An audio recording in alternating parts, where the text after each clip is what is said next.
Crooked Disorderly podcast brought to you by the Launchpad Media. Go to www.thelaunchpadmedia.com for all your fine podcasting needs, where you can hang out with Johnny Rocket and Alex Merced and us.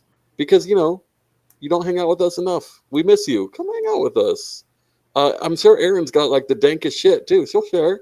She's pretty nice like that. I have good shit. You can also go to anchor.fm/Ozaraptor for all of our audio episodes, and you can become a subscriber on there for 99 cents, $4.99, or $9.99. And let's just say that if you don't, you're probably going to hell. And I don't make those rules. That's just what it is.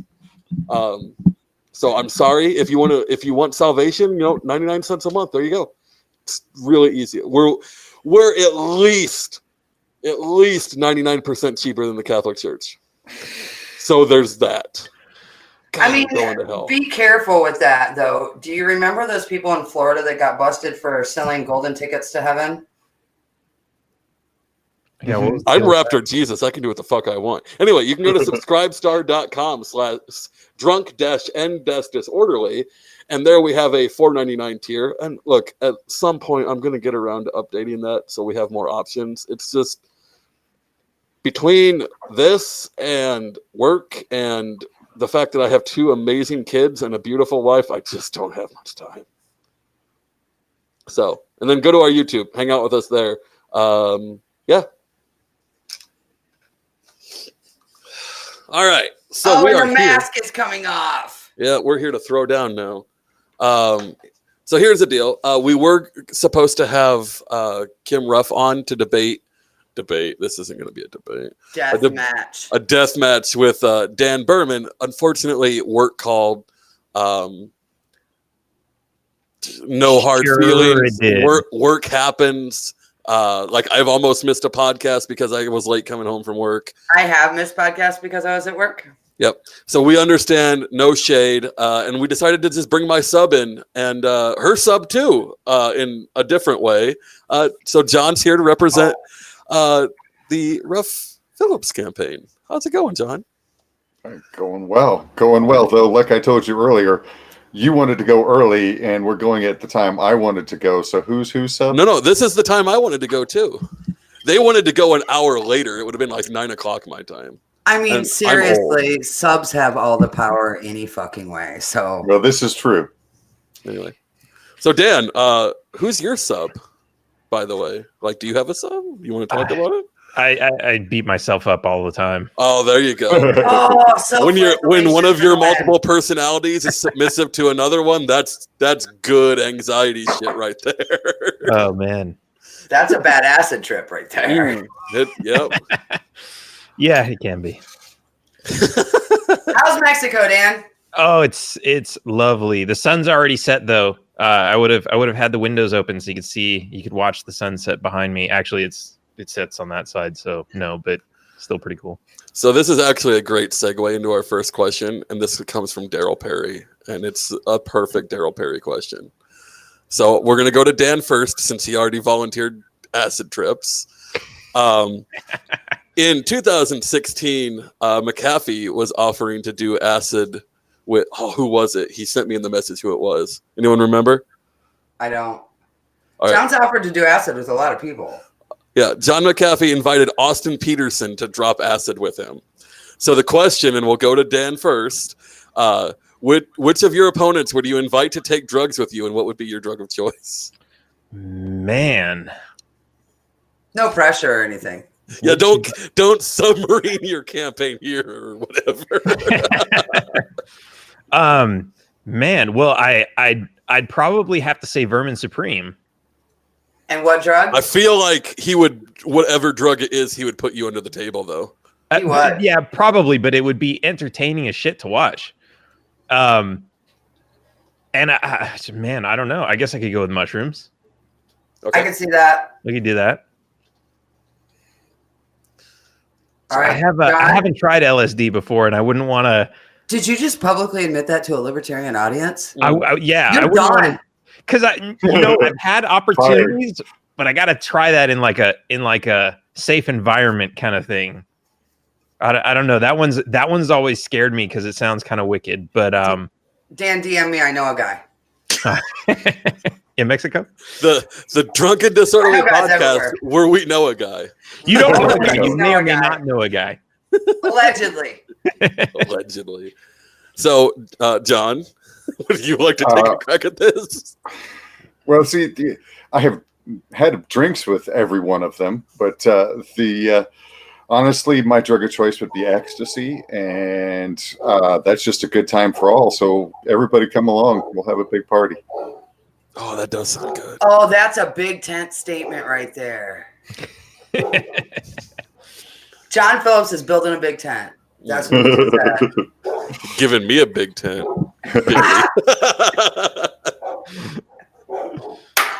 Aaron, what the hell is up with your dogs, dude? Oh, okay. So here's the deal. I have a really old female black lab, spayed, fixed, all that good shit. And I have an adolescent, uncut male Australian Shepherd who has decided that he's the big dog and wants to try and nail her all the time. And she has decided that ain't fucking happening. So every time he tries, it's like, I want to call Michael Vick and be like, put some money on this shit, dude. Because they're throwing down. They have flipped coffee tables. It's bad. It's bad. He needs to get his nuts cut off. Hey, Jimmy, I think that's more of a John McAfee statement than an Arvin statement, but good one. Or a Jeffrey Dahmer statement. What the fuck's wrong with Right. you, Jimmy? I appreciate that quote, though. I hadn't seen it immediately. Like, dude, I love you, but what the fuck? I mean, let's be honest. If Arvin said that, how surprised would you be? No, no one's gonna be like, I would be shocked. Shooketh, I say. Yeah, I'm trying to think of what Arvin could say that would surprise me. I mean, it would have to be some like incredibly statist thing, like Right? Yeah, that's it. yeah. Like, yeah, on second thought, maybe we should have a bigger government.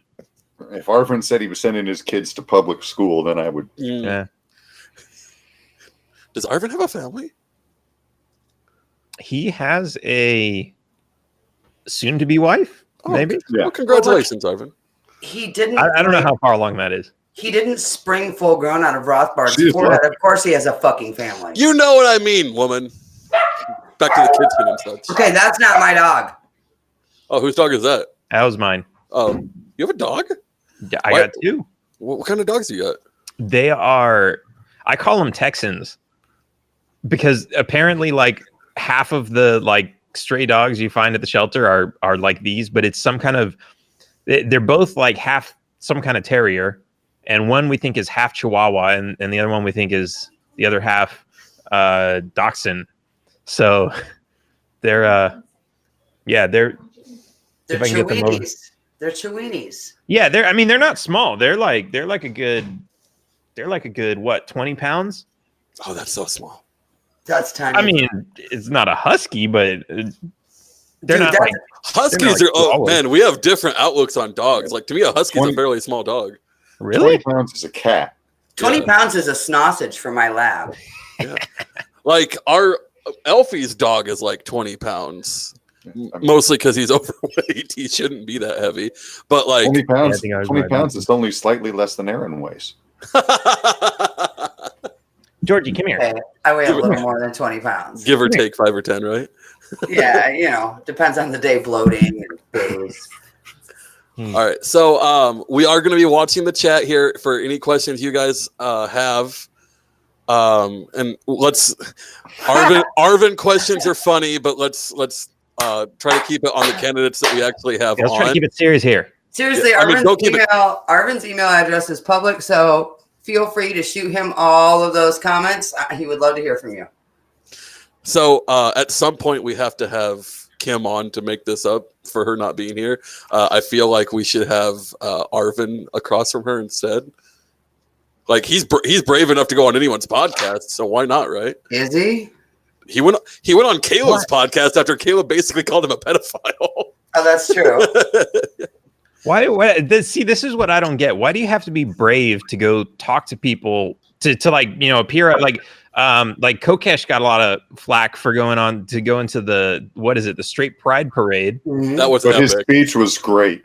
Speech is priceless. That's the thing. He wasn't going there to like pander to him. He No, wasn't he going went there there to to bust their support them. chops, which is awesome. He wasn't going there to support them.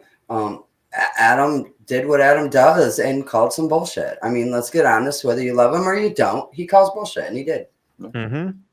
So I- I don't so know what I Arvin did thought on of the it, honestly. podcast, but I say go for it. I'd love to get on some Democrat and I'd like that Republican I debated a couple days ago.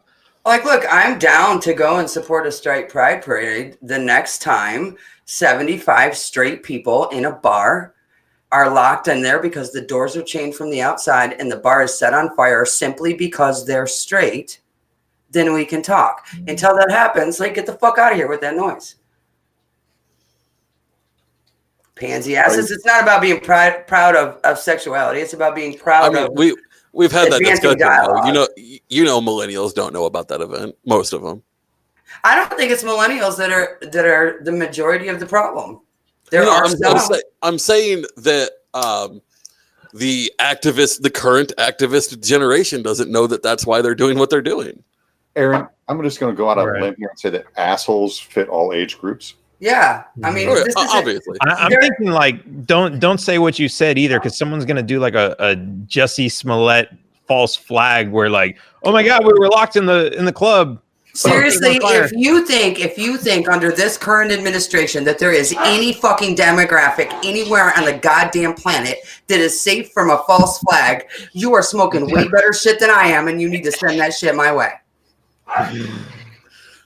I feel like we are at a point where anytime someone steps forward with any kind of hate crime, I'm just immediately like, bitch, you better have proof, because I am just fucking over this. And that's terrible, because some of them have to be true, right? Like, there's still some shitty people on this planet. So it stands to reason at least some of these have to be true, but I don't believe any of them at this point, because there's been so much nonsense. Bullshit. Boy who cried wolf. I've been saying that for decades, that they need to quit that shit because people quit listening. You can only wag the dog it's so long before the dog dies. Oh man, I just realized I tagged the wrong John in my post here, and I'm really sorry to John Odermatt. Oh, there's a question for Dan just came up. Oh, fuck you. Well, if we're at that part, What do you think of that Tyler Breen character? Okay, before you guys even get to answer, Mike, camera, come here. So, Who's got popcorn? You're gonna need that shit. I reached out to this guy because he kept going on his page, and I thought he was being genuine and sincere, and he'd be like, I don't understand the libertarian position of X. And I'd be like, yo, dude, we both have podcasts. We can kind of match our audiences. We'll get together. We'll talk it out. I was like, I don't like to argue. I just want to talk. And, your podcast, mine, I don't care. Let's do something. And he blew me off, got snarky with me, snapped at me. And then motherfucker shows up in my inbox like a month ago. Not my inbox, because I blocked him. The page's inbox, being like, oh, I really like what you guys are doing. I'd love to come on, blah, blah, blah. Yeah, now that we're like 3 times your size, you would like to come on. Go fuck yourself. Yeah, suck my whole drawer full of dicks, motherfucker. That ain't never happening. Anyway, Dan, what do you think about Tyler Breen? Man, I think he's kind of cool. We had some talks, we had some disagreements. This is my thing. Like we were talking about, I'll talk to anybody. Like, I don't care if we like completely disagree. Like even this guy I debated a couple nights ago, who had some really, really crazy ideas that I'm totally not okay with at all. Let's call them boogaloo initiators. But we had a good conversation. We had some back and forth. We disagreed. We voiced our disagreements, and that was that. And I don't know if he pulled me to his side on anything. Actually, he did kind of agree on a few things, although he had a funny way of showing it. But I think I pulled him in my direction a little bit. But that's the thing. Like, you talk to a bunch of people that you disagree with, and when you can have civil conversations, that's great. And I don't know. I don't like to gossip, so I don't know what kind of conversation you had through chats and messages and everything. But I know, like, when you get into those discussions, it's really easy to read into something that's not there. Like somebody says, like, I disagree with you, and it's like you read it like, I disagree with you, and you're a piece of shit. And it's like, well, I didn't say all that, man. So I don't know. But yeah, so I went on his podcast. We had a couple conversations. I thought it was interesting. I got nothing against him. John, do you have any opinions on Tyler Breen? My opinion on Tyler Breen is that Tyler's opinion is already made up on everything, and he is listening to respond, not listening to learn anything. That is my opinion on Tyler Very Breen. true, I think. I would agree. I'm actually a little surprised that you know who that is, because I didn't think that he had gotten up to like your level of upper crust of the party. You know, Of course. Mr. Regional Rep over there. Wow. You say that. I'm You upper say crust. that like the regional rep title is a prize. And dude, you about to find out. You about to find out it's a punishment. I mean, look, there's a reason I'm running for alternate, not rep. Okay. Look, if your rep is smart, they'll make you work. John, who's going to replace you? Are they smart? Who do you think? Nobody has actually said they were going to replace me. People are encouraging me to run again. I know that's so. Like, I Which don't he want should, you to. by the way. I don't want you to run again. Not because I don't think you're doing an amazing job, because I think that's true. I do want you to go all in on the VP run, because I think you're going to win that. I think he could do both if he had a solid alternate. And let's be honest. Conventions in May, elections in November. I only have to worry about it that long.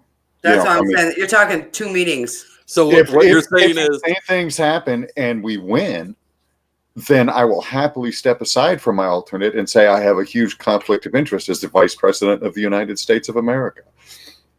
I think you should stay. You should just like disclose that conflict of interest as an, oh, by the way, I'm also the regional rep for the LP, and walk on by. Right. Is there anybody else that's announced for VP yet? Jeff Woods. Jeff Wood. okay, so no one's serious. Yeah. There wasn't the chick, and I'm very sorry to describe this person this way. I don't know much else about them, but there was a woman out on the East Coast that, like, a lot of the activists knew who she was. I didn't. Was really active in like the sex work. Sandra. What's that? Sandra? Is that you're talking about Sandra? I think so. Oh, she announced for president and then and she announced for president and then withdrew. I thought, because when I talked to her, she made some noise about switching to VP or something, but I don't think she ultimately didn't. When I talked to her, she was like, "Well, I've decided to go VP and I'm trying to run with Behrman." So I think that's who I talked. God, I'm sorry. Well, I mean, maybe. I mean, look, we've got a long time until convention, and what I will tell you is when we get to convention, after registration, there will be people that go, "Oh yeah, I'm throwing my hat in that ring." So you guys heard it. You guys did hear it here first. John will run again for region rep if I win vice rep. So alternate. It's not vice rep. It's alternate. I like vice rep better. Actually, my election is first. Yeah. Right. You can caveat it. Be like, look, I'm going to turn this down if Zach doesn't win. That's fine. That's right. I fully endorse Zach's campaign. I'll say that right now. How about that? You can always move to suspend the rules and do it in a different order. Oh, that's true.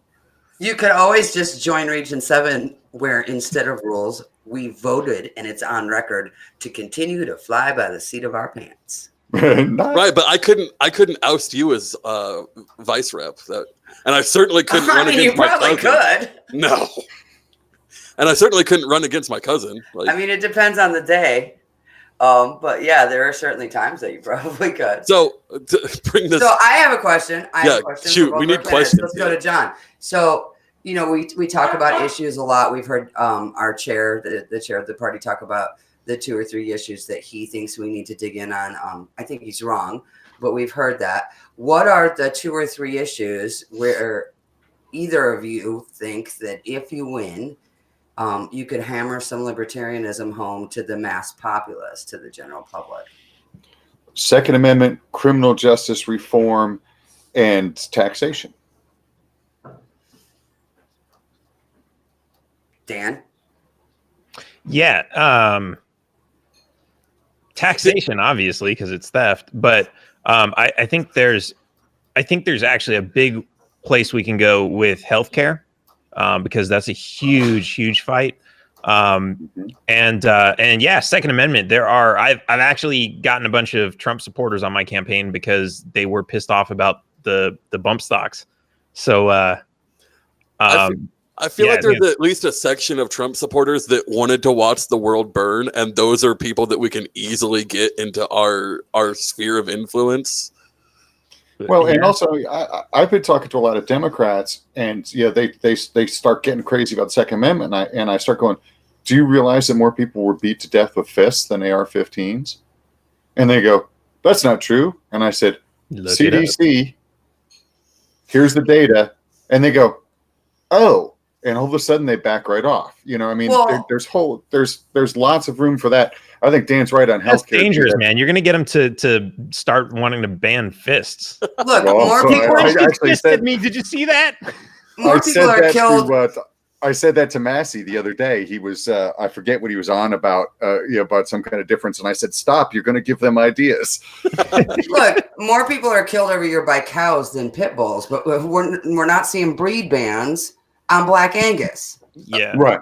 No, it's the same thing with cars and drunk drivers, because you don't, like, everyone has a car. Well, I'm not going to ban something that I have. I'm not going to ban cows when I eat steak and hamburgers. Like, it's a completely selfish move, but it's like, what it is like the stuff that they do want to ban, that like the politicians can convince them to want to ban, are things that they can like get them with fear. And so you just have to like work them out of the fear. Like, okay, calm down a minute, man. Let's. Well, look, they're always sin bans, right? They're always judgments by government of your individual morality. And how does anybody sit at home and not go, fuck you, man? So this one was aimed at John, but I think we can actually hit both of you with this. So we'll start with John. As a VP, will you have better meme potential than Biden? Better how? I mean, better as in funny? Maybe not. Better as in good points? Absolutely. So Dan, you're a walking meme, essentially. I am a meme, yeah. You stick a hat on anything and it's a meme. You stick my hat, like, like my way of making memes when I'm being lazy is to just go through what the popular new memes are and throw your hat on and just call it good. We'll have Morgan Freeman. He's right, with the hat. Perfect. You should like download a really popular porn download and just superimpose the hat on whatever one. No, I would do that on the. Did you see the one where like they cartooned some porn and replaced it where like, so like this guy he's like banging on a what's it called, ping pong machine, a pinball machine. No, what's it called? Why can't I'm drawing a blank. Table? A what? A pool table? No, the little foosball, air hockey, pinball. Yeah, Aaron said that. Jesus Christ, Dan. Sorry, it's this Cuban stuff. Yeah, so they replace it with a pinball machine, and there's another guy where like he's going like this, and they replace it with like a little rotary phone. Yeah, you got to replace it with the hat, man. Yeah, and then there's like a girl eating a corn cob. There's some great stuff, but it's like, yeah, they just cartooned everything, but over. I got to send you the link. I have a legitimate question with you bringing up your Cuban alcohol, sir, and this will go to both of you. Who has better alcohol? Capitalist countries because there's a market that's competing, or socialist countries because everyone's so fucking depressed that they're poor that they have to drink themselves into a stupor? Possibly socialist countries because the black market. It's government owned and government doesn't do anything, so it poisons you faster. And yeah, I mean, hey, remember prohibition in the US when they were poisoning the alcohol? And look, let's be honest. I was actually just talking about that to my city council last week as I was lecturing them on marijuana. Don't give her any ideas. So look, I think that rolls us into the vape question, right? Oh, it does. We're seeing all this stuff. Hold on. I didn't get to answer the alcohol question. Answer the alcohol question. Sorry. The absolute. Have you had socialist alcohol? Socialist alcohol sucks. It'll get you drunk, but it tastes like shit. Rubbing alcohol. Yeah, that's true. A capitalist alcohol is much, much better. It's lack of incentivization. Yeah, capitalist for alcohol work tastes ethic. like whipped cream or all those other vodkas that they have. Look, Donuts. They have Squidbillies. sprinkled donut vodka. Squidbillies has the best alcohol, pine cone liqueur. Damn. Do you guys remember Squidbillies? I still watch them. Yep. Okay. I remember it, but I never watched it. Okay, Oh. and what was your question? Let's talk about that. Let's talk about. I mean, that kind of rolls us into this vape ban, right? Fruity vape ban. It's bullshit. Vape ban bullshit. You guys didn't. You wanna talk left about out a word why? there. Mm-hmm. Yeah, you Talk about left why out it's that word. bullshit. Why is it bullshit? Nobody has Dan, the you right go to first. tell you what you can or can't put in your own body. Period. So That's a very solid answer. And let's- in addition, it's just like he said earlier, fear. They're using fear to control something and take power over something that really was not a problem, but they're making that fear worse, And we're going to legislate and control and executive order to control a legal substance because people are getting sick on a black market substance, and so we're going to make everything black market. Right. That makes a ton of fucking sense. Is this the government trying to make the vaping better though? Because No, I think they're just trying to bring cigarettes back. I mean, there's that. Yeah. I mean, they're just trying to get control of it so they can get more taxes on it. They could get more fees on it. And you would think they wouldn't ban it. They would just about control. Well, the thing that kills me is like the problems that we're seeing with these vape juice deaths are due to black market products, and black market products exist solely because prohibition exists. Mm-hmm. So the answer is expand prohibition. Like, It's the dumbest fucking thing ever. Yep. So here's my huge concern here. I mean, look, the whole thing has me concerned, but this is where it affects me. I just started vaping CBD oil, and I am one of those basic bitch. Like we've all had the conversations about how I drink. Like all three of you have been in a conversation. He with drinks me about like this. a 6-year-old girl. It's Shirley Temples with extra maraschino cherries. So he's looking for pumpkin spice CBD oils. Got it. No, I day. don't like pumpkin spice, but my CBD oil is lemon cream. And it's only because they didn't have Fruity Pebbles at the store we went to. If somebody makes a CBD oil and names it Powerpuff Girls, Zach will buy you out. Mm-hmm. Jotting that down. Because I can make some great bootlegs down here and ship them to you. Okay, you know. Yeah, see, that's what we need. Like, look, this is what we need, right? Because this is like peak capitalism. You go to a website, you get you have like 1,000 different base flavors to choose from, and you pick like 2 or 3 of them, and you mix them, and then you pick like, oh, this is what color I want the capsule to be, or what kind of branding or whatever. Upload your own picture to put on it, your own artwork, and you have now your own branded special flavor capsule. And they just do like what you do, like what these t-shirt shops do, right? You upload your pictures and they just print you one and ship it out to you. So they just have like a little machine that like shoots in all the different flavors. You make whatever you want and they ship it out to you. Comes in the mail, Amazon, same day delivery, and like poof, you have everything you need. That's like Netflix for vapes. That would be badass. Yeah, and shit, throw in CBD and THC if you want. Exactly to the percentage that you type in. Why not? Zach, did you put that question on the screen for us to answer? Or yeah, that was going to be the next question. So go back up. Okay, yeah. So your thoughts on our fiat money system and how would you change it? I would eliminate it because honestly, the only reason for fiat money is so that they can tax the shit out of it. If you eliminate government-sponsored currency, then it's much harder to impose taxation. Yeah, we're gonna reprint all the bills without the Federal Reserve on them, and then we're gonna take the old ones and just like rip them up. Did you just rip up money on camera? Yeah, isn't that a federal offense? Probably. It's $100. What are they gonna do? Extradite him? Look, I think if you do that, if you do reprint it, you should do it on hemp paper with cannabis. Absolutely. Ink. Speaking of which, roll it up and smoke it, and it's even more valuable than the go to other hemp plastic. That's awesome. Right. Yeah, hemp plastic. Because Legos, look, even in Mexico, Lego. the bills are made out of plastic. Like Look. it was a taxation as theft. Oh, okay.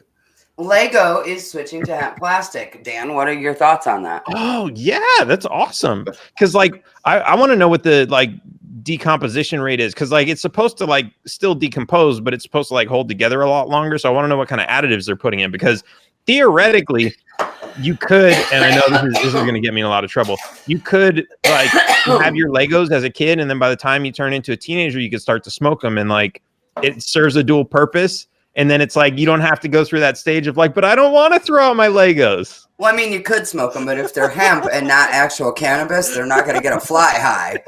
Right. They're just going to stink. But yeah, it's awesome that they're doing that. I'm super excited about it. Matter of fact, in my local city, we're a big agricultural economy here, and I've been pushing them with the legalization of hemp to say, hey, we're having economy problems here. Let's start recruiting these hemp businesses. We have a farm progress show every year. We could do a hemp progress show every year at that same location. We have all kinds of opportunities for it. So as soon as they posted the Lego was going to do it, I said, here's a business opportunity. Let's do it. And for that Lego, there's a company in Canada that just made a plane out of hemp that runs on hemp. Look, I think that it's made out of hemp and runs out of hemp. And actually that was done like 30 years ago too. They just redid it. I think agricultural states where the majority of the economy is coming from subsidy crops, especially. If you are not fighting with everything you've got for hemp, you're insane. You're talking about a 13-week growing cycle, Anything that wood, plastic, fiber, concrete, or ethanol can do, hemp can do better. And it's resistant to damn near everything except spider mites. Like, what the fuck is wrong with people? And with 13 weeks, you could actually combine it with other crops so that you could, say do corn, hemp, or, hemp and then corn and then hemp if your growing season's long enough. And it actually fixes nitrates in the soil, so it reduces the need for fertilizer and it's a ground crop now, so then it reduces runoff when rains happen, so it reduces water table pollution. Well, and I think something that our guest on Tuesday brought up was that, look, I think a lot of people look at libertarians because of our response to the climate change stories that are going out. And they go, oh, libertarians are climate change deniers. No, man, we're not. We just understand that the weather is cyclic. This has happened before. Are we impacting and speeding it up? Sure. But the best way to stop that isn't to find farmers every time their cow farts, right? That's not the best way to stop that. It's to do things like look for cleaner energy and better products. And hemp is a really good solution to that. A great way to reduce our footprint. Absolutely, we're concerned about. So Jeremy and I play a game at work sometimes if we're slow, where we try to think of an environmental problem and the other person has to find an answer that is better than hemp. And that's actually really difficult. It is because the answer difficult. is always hemp. If it's not nuclear power, it's always hemp. I mean, realistically, that's it. I mean, let's get really honest about stuff. The reason that we don't use nuclear power, right, is because government propaganda that feeds on fear. Scary. Feeds on fear, right? And the reason we don't use hemp is because of the burlap and the cotton lobby. Yeah. I mean, that's the reality. Paper. And paint. Concrete, fuel, ethanol, big oil, yeah. Tobacco, alcohol. Didn't the tobacco and alcohol funded that whole anti-weed?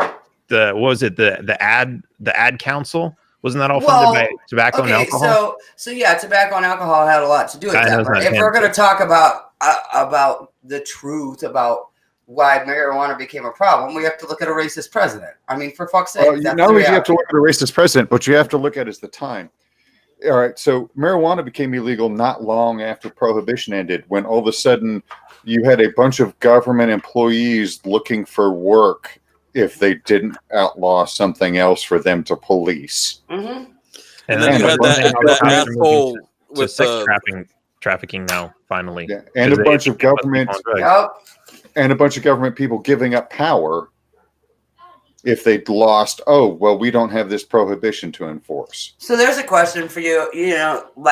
At the last convention, we passed a sex workers' rights plank to a lot of non-libertarians. When our candidates say sex work is work, they really struggle with that. And the first thing in most of their minds, largely because they don't have all of the information that some of us have, right? Is what about human trafficking victims? So Dan, when you're running, and John after Dan, when you're running and you say things like sex work is work, or you get asked about that plank, how do you respond to the what about the trafficking victims question? Yeah, I mean that's something. If you're abducting people and trafficking them that way, then that's absolutely criminal, and that should be dealt with as any other crime. But people who are voluntarily getting into these businesses, we have no business, going, because that's how you create the black market. That's how you create the industry of pimps and people getting beat up and getting robbed and killed over this stuff because it's in a black market. And I know a lot of people are worried, like, oh yeah, we're not going to be able to control the men in our neighborhood. There's going to be brothels everywhere, and men are going to get out. They're going to be doing whatever they want every day. And no, like, you look at places where it's legal, and that's not the case. So it's again, it's fear. Stop letting fear control you. John? But if we don't ban alcohol, drugs, and prostitution, then how is Jesus going to come back, Dan? I mean, if he really wants to come back, he'll come back to kick everybody's ass for doing things that they're not supposed to be doing. I think that gives him more of a reason to come back. Guess what? Those things were not illegal when he came the first time. Right. I mean, so here's what's funny. I always get a kick out of this because it's always like the holier than thou types.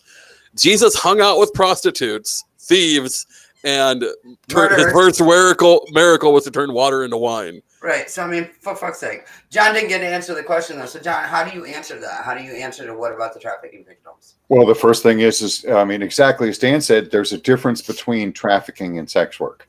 If I kidnap somebody and force them to perform sexual favors on somebody, that's sex trafficking.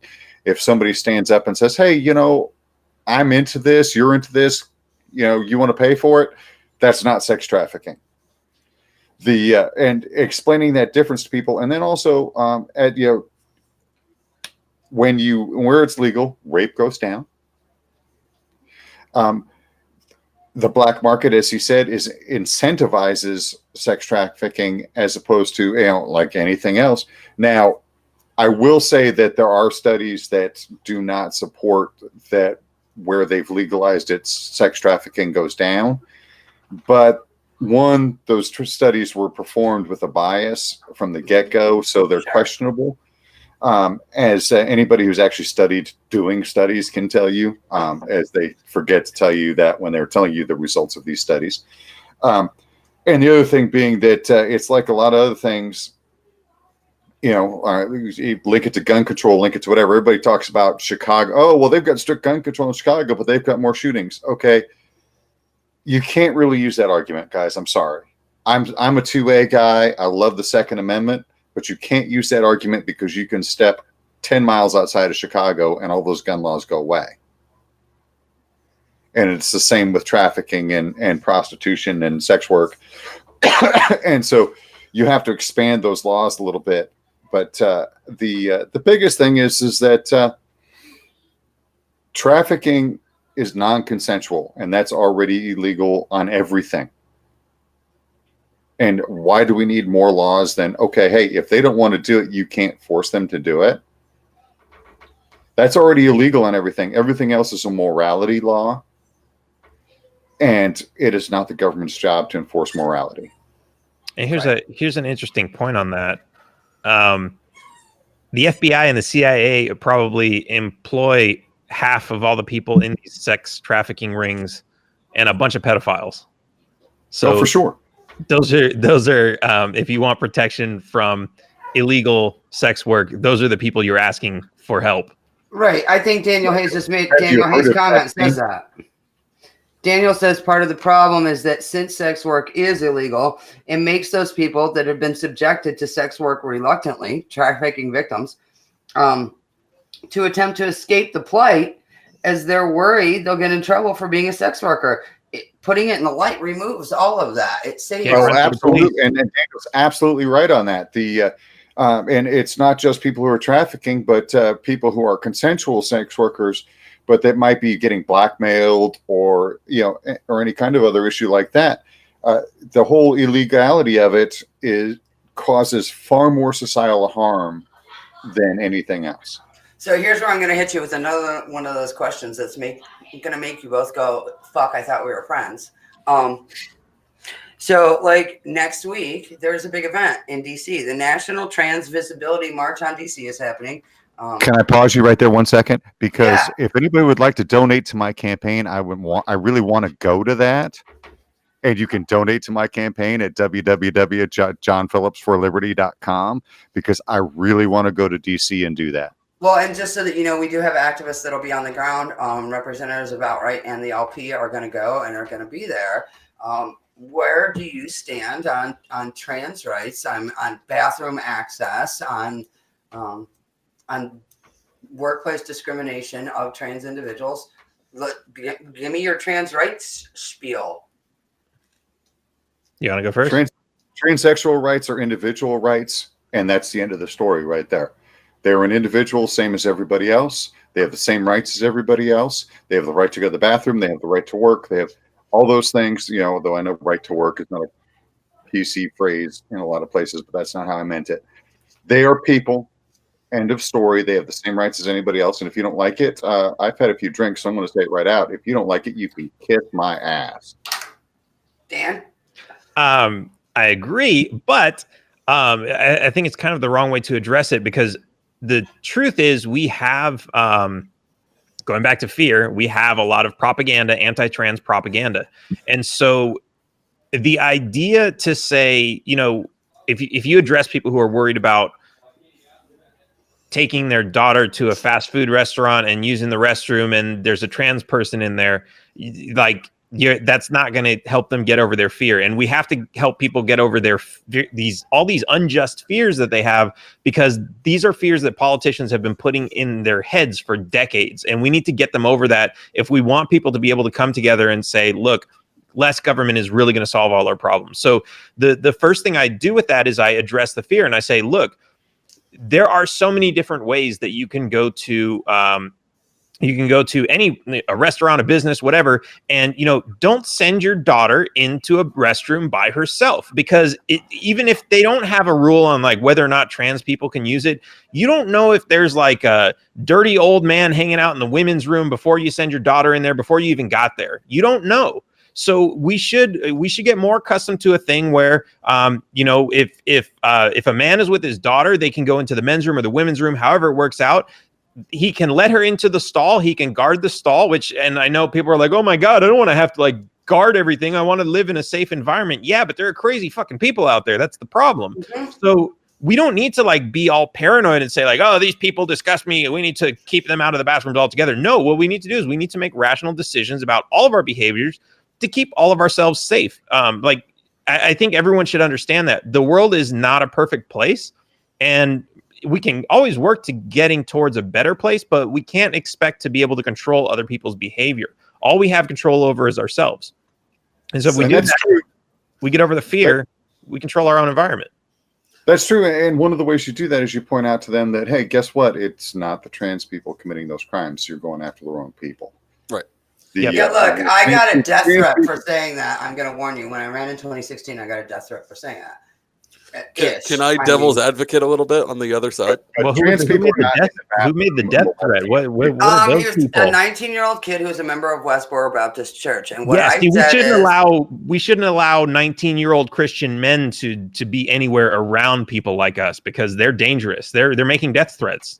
We should ban them. Like, it sounds insane. It's stupid, right? Right. It's crazy. Like, I was honestly, and I'm still really upset that because I was running for office, because he sent it into the campaign email and I was out of town, and a campaign manager saw it and he turned it over immediately. It became the feds were involved. I mean, this was really ugly. I mean, you're talking about a crime crossing state lines against somebody who's running for office, and it was really ugly. And now a 19-year-old kid, his whole life is ruined from this arrest that if he was from Westboro Baptist, his life was already ruined. I mean, I wouldn't have called it in. What I said was, trans people have been with us from the beginning of our existence. They have always been with us. They've been pissing somewhere your whole life and you didn't fucking notice it. And seriously, because I have trans friends, because I'm bi, because I identify as GSM and I'm an ally, and I've seen this stuff and I know how people operate.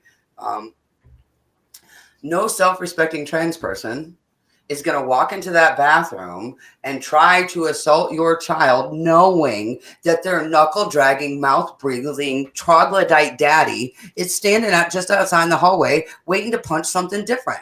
They're just not. Can I provide the counter argument here, just so we Sure. You can. So, what about? And this is a thing that school districts are now having to face. You have middle and high school male and female locker rooms where a person with one set of genitalia is trying to use the locker room that corresponds with the gender that they feel they are, and everyone else in that locker room has a different set of genitalia. Genitalia is not any different than your eyeballs or your earlobes or That is anything not else. how our Look, culture works, though. It's just a body part. Yeah, all right. So here's an answer that addresses both things. Mhm. Hey, it sucks, but guess what? That gym teacher has an office, and there aren't that many. Let's be real. Transgender people are a vanishingly small percentage of the population. Right. And there are easy ways to accommodate them without putting everybody else out, without making a huge deal about it, and without just being a dick to be a fucking dick. Like, give your high school students some fucking dignity if that's really what you're concerned about, if you're honest about that, and give them shower stalls. Well, I also want to throw this blatant libertarian point out. You get what you pay for when you send your kids to public school. Public school. Damn, Skippy. And it doesn't, you can be a straight, hetero, cis gender, anything, and you can still be traumatized in those locker rooms. That's not limited to trans people. And it's, hey, let's take a shit ton of kids that we have no control over. Some of them come from really bad families where they're taught violence and hate speech and all kinds of other stuff. And let's just throw them all in the same locker room, unsupervised. And this is why you have bullying problems. You have fighting. You have all kinds of other stuff. Yeah, if you don't want to put your kids in that environment, don't put them in that environment. I think that's a shitty place to stick people that you care about. Yeah. Devil's advocate here. I hate to say it, but private schools are not any better. So no, but homeschool is. Homeschool is. And look, there are private schools that are better. Part of the key, whether it's a private school, a public school, it's parental fucking involvement. Like, God damn it, take some responsibility. Yep. Well, that's where why people are scared of the Libertarian Party is because freedom equals responsibility, and responsibility equals scary. Responsibility is hard. What if I mess up? What if I don't do things right? Which is actually, like, if you ever go to like any of these like entrepreneur trainings, or like any of these groups, like mastermind groups, where people get together to learn how to, they want to get into a business, they want to grow their business, they want to make money, whatever. The first thing that they try to teach you is to get over your own self-confidence issues, of self-responsibility, because when you start a business, it's scary. Are you going to fail? Is this going to go? Like, that's everything. That is life. And we all need to get over that. And that's part of I think that's part of the public school, private school, even training propaganda is, don't worry if you screw up, because there's always going to be some authority there to straighten you out or help you through. It'll be okay. Or whatever. Yeah. Don't worry about Are you saying we should fail kids more often so they learn to play high stakes? For a very short time. Fail. For a very short time, my girls were all in public. Well, Amy wasn't, but Savannah and Serena were in public school. Serena was failing every class. I would go to the school and all her homework is done and shoved in her locker. She's just not turning it in. She was that kid. And I went to the school and said, hey, you need to fail her. She needs to see that there are consequences for her behaviors. And they refused to do it because her fucking test scores were good enough. Because Well, she done the I gotta side with her homework. on that one because I never did my homework, but I passed. Yeah, I never did homework. I can Yeah, understand your frustration. She did the homework and didn't turn it in. Like, what the fuck? Right. I'm gonna show my age here and say that everybody that's a big fan of public schooling and testing should go watch the 80s movie Pump Up the Volume, because that movie is actually scarily accurate. Look, I will tell you, there was a kid that I graduated with who went on to University of Michigan on a scholarship to play football. And when he got there in his first semester, he failed out, lost his scholarship because he couldn't fucking read. Could not read. And that's part of the problem. Like, yeah, we don't care. Like, we'll give you a scholarship if you're good at a sport, even though, like, somebody went to college on a fucking bowling scholarship. Yeah, bowling. That's insane. You're gonna fuck someone because, like, yeah, you can only do bowling for so long. I guess bowling you can do longer than you can do football. Until you get like a When's the bowling last time injury. you bought tickets to a bowling match? Yeah, I don't think there's that much money in it. Is the thing. Like there's a football, but yeah, I think in the '90s there was probably a career you could have. I think that's pretty much dead at this point, though. Yeah, I mean, come on.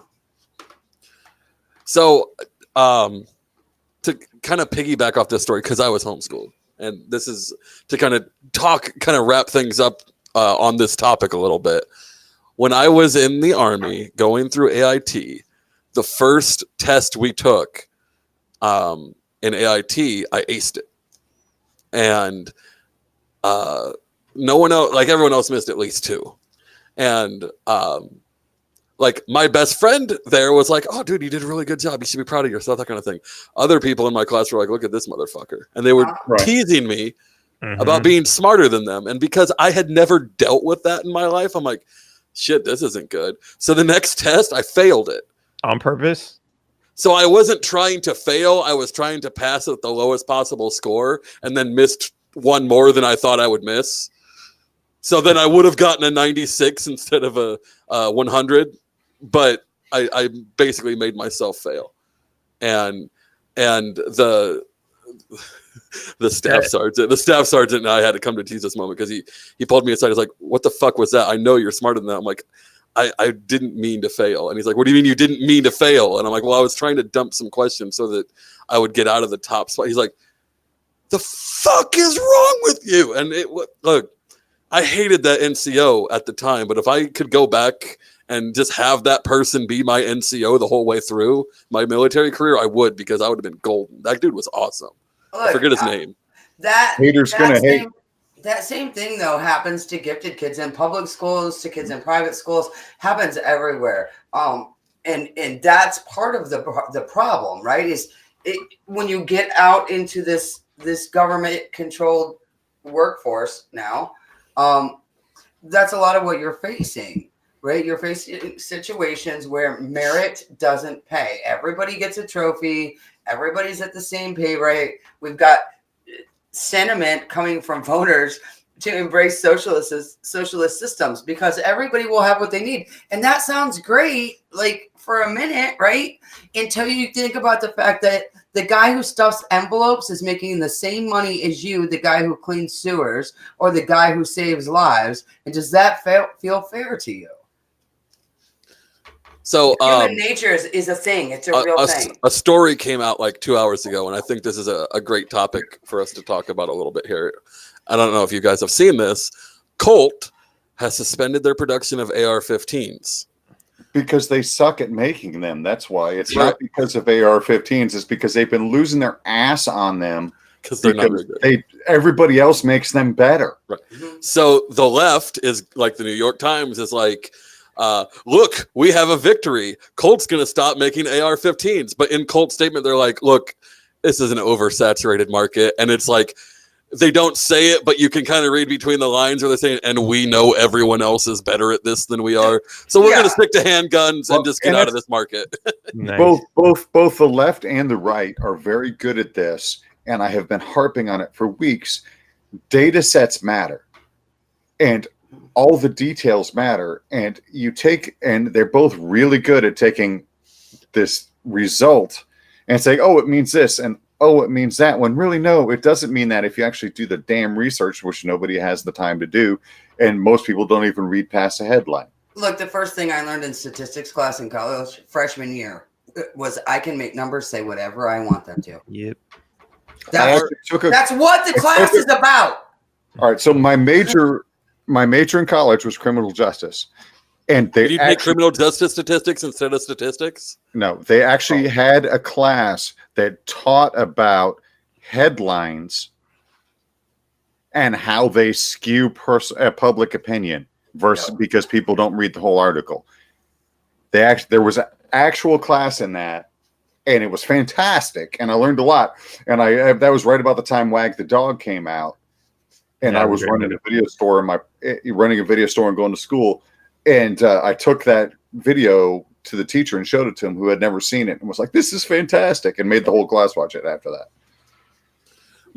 So for us, they allowed for one semester. I don't think they did it after this. They allowed criminal justice statistics, and the business department was like, "Yeah, we'll count that." So you can just take that instead of statistics, because it was easier for me to understand the one criminal justice professor than the math professor who was Asian and so fucking smart that he didn't know how to teach people who were not as smart as he was. I had one of those ones. And that's, again, not a slam at Asians or anything. Like, the dude was just too smart. Yeah, you just totally insulted him. Those guys are too smart. Too fucking smart to teach. They don't even know how to dumb it down for me. So look, like that John brought something in the power of the headline. So question to both of you, if you had to sit down tomorrow and write your here's why you should elect me email to send to every libertarian registered member of the Libertarian Party, what would your headline on that email be to get people to open it? I feel like Dan kind of is wearing his. Yeah, 100% tax refund. I honestly, that's what I was thinking. It was that Dan was wearing the perfect answer, but the problem is that libertarians are a very diverse group and very individualistic. And I don't know that if I could come up with a headline for all libertarians, I could more easily come up with a headline to the general populace, which is that my headline would be, "I'm a mechanic. I know how to fix things." That's a good one. That's a good one. So a lot of times, can you fix my wife's car? Probably. Okay. Like seriously, we bought this thing, drove it out of the lot. 2 weeks later, it lemoned on us, and we've been limping on this thing ever since. Still, I can pay it off and get off my credit. No lemon laws for used cars in Nebraska, I take it. There is, but there's no real protection. Like, there's a lemon law for new cars. And yeah, lemon laws. And that's the thing. In many states, lemon laws are only for new cars, and there's a certain degree of, okay, if I sell you a lemon intentionally, it's fraud. So going along with that is libertarian. But there's also a certain amount of, hey, that dealership may not have known and they didn't do it intentionally. So I go back and forth with that one. Yeah, that was my first question. Did you take a mechanic with you to look at it before you left the lot with it? Well, there's this thing that they do where like they sell you a lemon, and then basically someone gets it and they get tired of it, so they just stop making the payments. It gets recalled or repoed, and then it goes right back on the lot and they sell it again. So you can do the Carfax and see if it's. The last used car I bought, that was the requirement. Look, man, I'm in everything I'm seeing I like, but to close this deal, you have to let me run it down the street to my mechanic and let him look over it. I don't know. I don't have any mechanic friends. I don't have any mechanic. Well, I mean, like, first of all, not nearby anyway. First of all, most shops, and as a mechanic, I'll say most shops will do a pre-purchase inspection. They will charge you different fees for it. So shop around, find one that you like that will charge you a reasonable fee. I typically charge $35. I paid $40 for mine. Yeah, for a pre-purchase inspection. And I'll go over now. If the main bearings are weak, well, you can't see that in an inspection. Our problem is the turbo. Can you tell that a turbo is going to be bad? It's difficult. But you can look at things. I mean, now here's the problem with dealerships. Was it a big dealership or a little dealership? It was a little dealership. All right. Well, little dealerships are easier actually on this because little dealerships are not going to run it down and have all the fluids changed. And if they do, then you have to wonder why.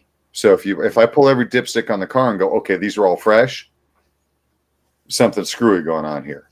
Yeah, there's 5 gallons of stop leak in the radiator. Yeah, big dealerships will do that. Small dealerships will not run it down to even to speed loop and have the fluids changed out. So you can usually check it out. You can also look and say, okay, hey, I popped the hood and the engine is spotless. Okay, well that means they cleaned the engine compartment. Why did they feel the need to clean the engine compartment?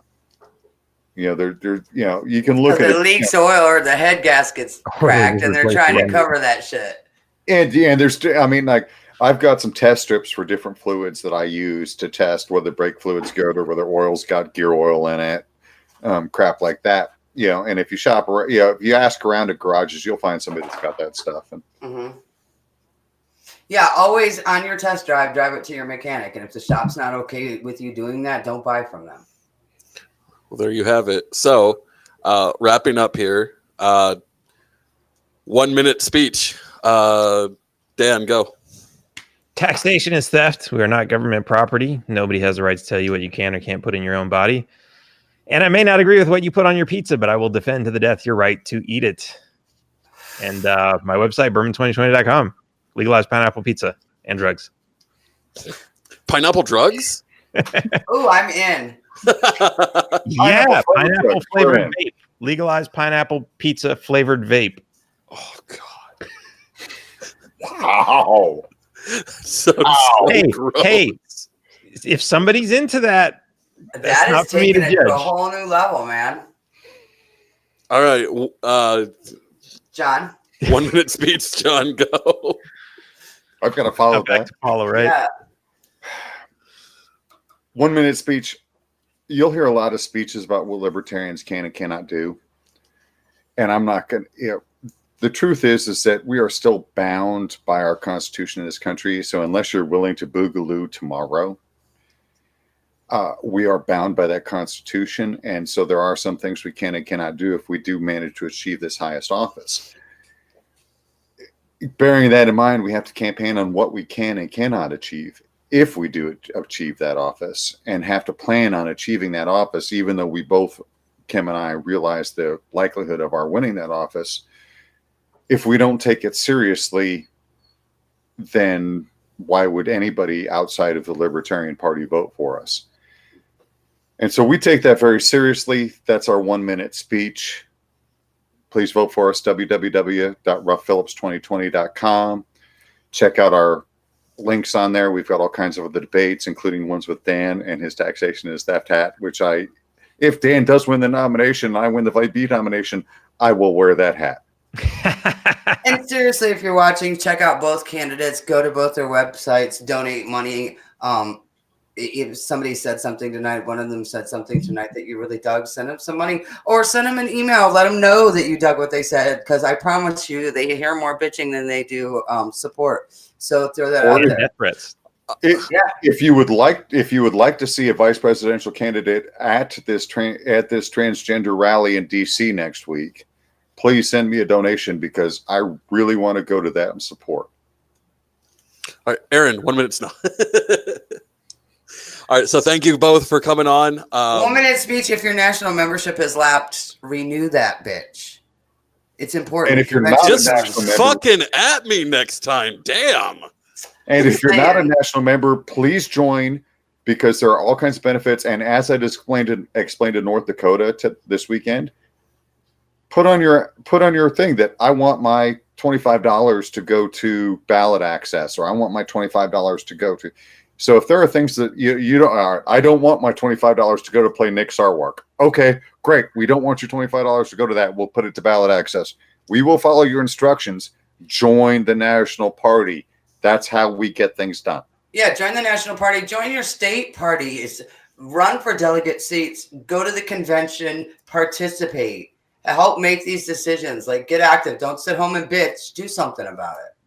Oh, and if you're running for local office, if you're not, you should. But if you're running for local office, send me a like to invite your page. I like them all. Thank you. Yeah, and please DM me your information. There are caucuses that are trying to give you money, some of you. All right, well, that was everyone's 1 minute speech that turned into 5 extra minutes. Thank you. You're welcome. My 1 minute speech, vote for me as Region 6 alternate, or sorry, vice rep. Vice rep. Which new Vice rep. Yeah. So he represents your vices, by the way. Yeah, yes. Yeah, so great job, guys. Both of you did awesome. And we'll see everyone. I'm sure both of these guys will be on in the future because they're one's my submissive and the other one's, I'm working on a campaign. If I'm your subscriber, bitch. Oh, I mean, sub, whatever.